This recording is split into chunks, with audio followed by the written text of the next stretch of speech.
There are several social norms or taboos belonging to the Ibans. Firstly, I'm going to talk about taboos for pregnancy and birth.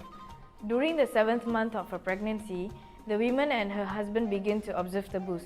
Some of the taboos are: the wife is forbidden to pour oil on her palms for oiling her hair because it means that her child will have overflowing ears, as in ear infections.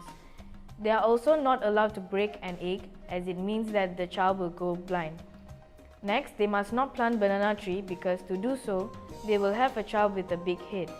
Lastly, they must not slaughter animals or birds, as it can result in their child being deformed and suffering from a bleeding nose. Soon after the child is born, people who assemble there start to beat the bamboo that has served as a container in cooking. Nowadays, a gun is fired. The purpose is to startle the newborn child into crying. Next is confinement period. Soon after the mother's abdomen has been wrapped, she is made to sit beside the fire. She is given 3 mouthfuls of rice just after she has taken her seat. During this period, the mother eats rice together with smoked fish, ferns and breadfruit, but all these foods are mixed with ginger juice. She also takes a lot of ginger juice or cooked slices of ginger to keep her body warm. Next is traditional child naming procedure. In olden days, the Ibans were in no haste in naming their child. When the parents named their child in accordance with the Iban tradition, they contact their close relatives so that they may be able to help trace and select their late grandparents' names. The child, according to the Iban tradition, is to be named after their great-grandparents. After the parents have chosen several names, they would roll the rice into small lumps which they place on a piece of plank. The quantity of lumps may represent the number of names being selected. Whichever name represented by the lump that the fowl pecks at will be the name for the child. Next is ceremonial bathing of the child.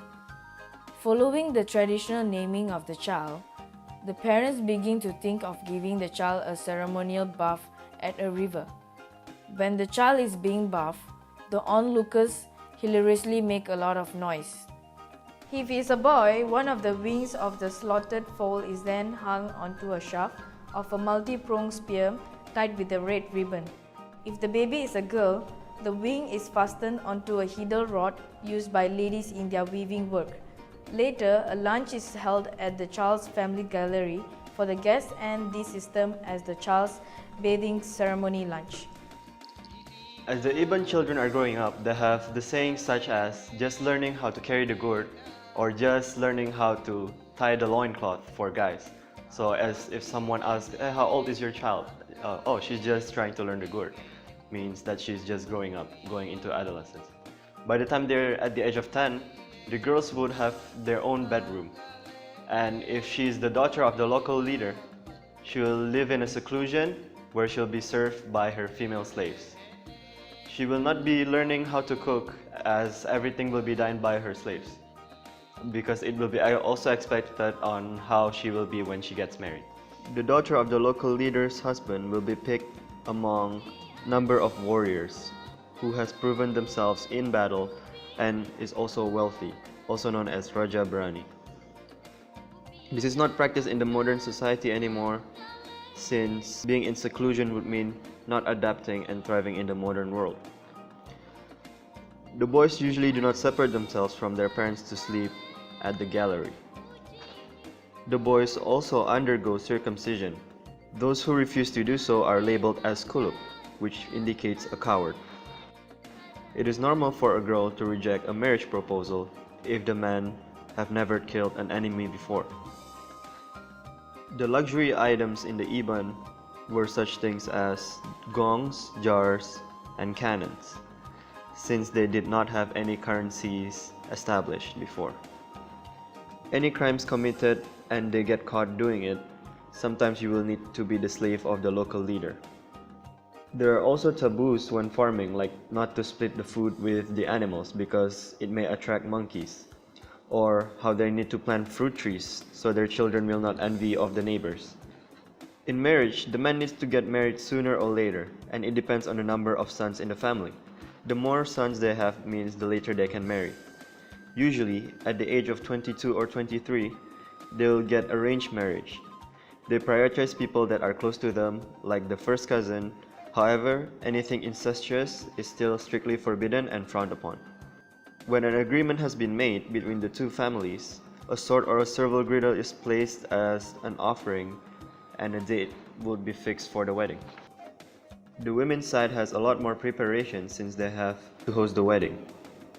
The feasts that are prepared for the wedding day are local animals such as buffaloes and pigs. The wedding invitations then will be announced to the village on who will get invited. Those who get invited are given strings with knots that they will untie each day. On the wedding day itself, the boys' parents will come in a boat, and then the guests will be welcomed by the family members, and also music will be playing while they're being welcomed. The guests will then go to each respective gallery for the wedding. The master ceremony will then begin the wedding by recitations. During the wedding, there will be a lot of recitations back and forth between the master ceremony and the groom and the bride. There will also dowry involved in the Iban weddings. Luxuries are also traded, such as gongs and jars. An Iban woman devotes most of her time weaving after she has been married. It is the aim of every Iban woman to be known as a gifted woman in arts of weaving. They wish very much to experiment and invent new patterns and designs in woven products. The woman first learned to put the threads out in the dew with various dyeing agents and the woven blankets used as slings with which carry babies. In the days when the threads were non-existent in this country, the Ibans planted cotton on stubbles which they burned after harvesting. Farming is the principle of occupation of Iban people. Wet and hill paddy are both planted subjected to the geographical location and physical structure of the land farmed. After a man is married, he will devote much of his time on his farm work and associated activities to feed his wife, children, parents. In the farming process, a man is responsible for the more physical task of clearing the farmlands like felling the tree, burning, dibbing, and bringing in the paddy home. A woman plays a major role in sowing, weeding, and harvesting. During the treading, which is done by her husband, the woman removes the empty ears of the grain. The woman also winnows the paddy while her husband gradually pours it onto the mats during the drying process. The reason for such a division of labor between a man and a woman is due to the fact that while she is doing the weeding and harvesting, her husband tackles other jobs like hunting, fishing, gathering fruits, taping the rubber tree to earn side income for his family. The first thing which an Iban would do when he is indisposed is make an offering for his sickness in a small-scale ritual. The request to God to cure him in the nature is done in his own private room. He does not usually inform other people in the longhouse of this offering. Should he fail to recover by doing this, he will then proceed to make an offering in a grander scale. This is done at the outermost section of the covered veranda, where he will invite the elders in the longhouse whom he asks to make the offering. A grand festival of the dead. A widow or widower who makes use of the Terbalu Mansau is the one who disapproves of the taking of his or her late partner properties, unless it is done after the time when he or she is holding a grand festival for his or her dead partner. The grand festival is called the Gawai Antu, literally means ghost festival. Normally, the clearance of one's period of being a widow or a widower is done before a ritual of drinking rice wine from the bamboo cane ceremony. by a warrior is about to start the following morning at the end of the festival. Despite the clearance of a widow or a widower from a forbidden period of a remarriage after a Tabalu Mata festival is being performed. It does not mean that he or she will be obliged to hold a Gawai Antu ceremony for his or her late husband or wife. Widow or widower who cleared his or her widowship at this stage is accorded the highest respect from the member of the society for their patience and respectful of their late partners and their family members. The Iban girls get taught how to cook, pound, and husk rice by their mothers or grandmother at the age of 7 or 8. First and foremost, parents ensure that their children know how to help in the household. And secondly, they learn how to handle their future responsibilities such as preparing meals, tend to their children, fetch drinking water, keep their house clean, weaving works, and many others. The boys at the same age learn how to pile branches by accompanying their fathers on how to use axes and hatchets in the forest. After learning how to use their axes, they learn craftsmanship by making or fixing fish nets, fish traps, darts, and blowpipes. At the same age too, they start to appreciate their ancestors. Furthermore, the grown Iban children will learn about entering bachelorhood and spinsterhood, in which they are both taught how to behave and to speak politely to others. The Iban boy will learn to court girls, or known as ngayap, together with older bachelors. The bachelors must learn to establish and maintain their good reputation by paying respect to the girl's bed.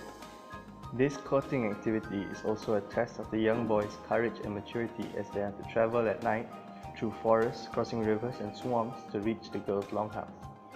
The nightly travel by the bachelor is treated as an inter-longhouse security patrol by the community. Any sign of danger detected, these bachelors could give early warning to the community. On the other hand, for the girls who have been properly counseled by their parents, they will automatically know how to recognize certain behavior of a good suitor. In the olden day, these women usually declared their refusal to get married unless Iban bachelors had killed enemies and taken their heads. At the age of 17, an Iban girl is being taught by her mother and grandmother to weave. She is trained to weave a sarong, basket, and mats, starting with simple patterns. As for the boy, this is a time for him to gain more knowledge by listening to the elders. He must learn to sit and listen to the elders. He is also taught how to speak properly and politely in front of people. The boys learn and encourage themselves to join a war expedition and to travel to other countries after he has gained sufficient knowledge through listening to the elders. The boys also begin to build boats, design and make knives, and more. He also wishes to excel in hunting and fishing. At this age, the boy also does a lot of research into genealogies so that he will be able to know his own relationship with other people and not to misbehave unnecessarily. Furthermore, all boys of this age learn about the customs and traditions in respect to the farm, longhouse, and other traditions which may be useful to them. They also begin to look at the stars to help guide them in their farming year.